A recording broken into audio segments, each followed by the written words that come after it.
Last week, President Joe Biden signing that $1.9 trillion stimulus plan into law. And now we're figuring out the next phase of Biden's plans, how we're going to pay for that, and also how we may pay for an infrastructure plan. Yahoo Finance's Rick Newman joins us now for the latest on all of this. And Rick, what's turning into a pretty bold, fiscal approach here from the Biden administration. We get almost $2 trillion out the door within the first couple months of their swearing in. And now we are talking about the thing that kind of sat in the background of this, which was eventual tax hikes. So let's start with the tax plan and what we know now that might go towards funding. Yeah, so it's not a set of tax hikes just for the sake of raising taxes, although that's going to get a lot of the attention.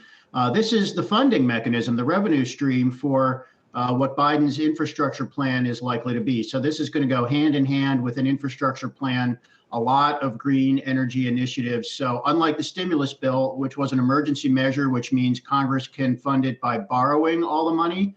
If it's a non-emergency measure, there need to be some so-called pay-fors in there, and those are the tax cuts. So this is going to take months to develop in Congress, but it's the next big thing that's coming out of Washington probably. So this is going to be the focus of what's happening there for, into the summer and probably the fall when this might have a chance of passing.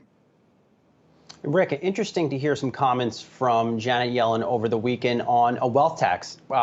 Specifically, she didn't shoot it down. How likely is something like that being passed?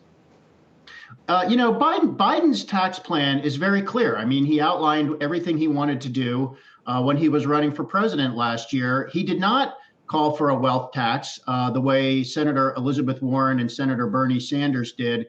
In fact, at one point during the campaign last year, he described a wealth tax as kind of a punitive measure. He said, we don't need to punish anybody.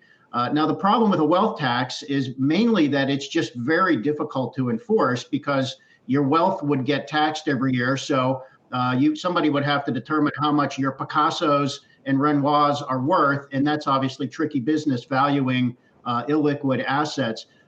Now, Biden is going to sign whatever Congress passes, and Congress could develop a set of tax hikes that don't include everything that was in Biden's tax plan or include things that were not in Biden's tax plan. So I think Biden has no enthusiasm for a wealth tax, but let's say that was in the package that included all these other things he wants, infrastructure, green energy, innovation, and stuff like that. I think he would sign it. It's just not something he's probably going to push for very hard.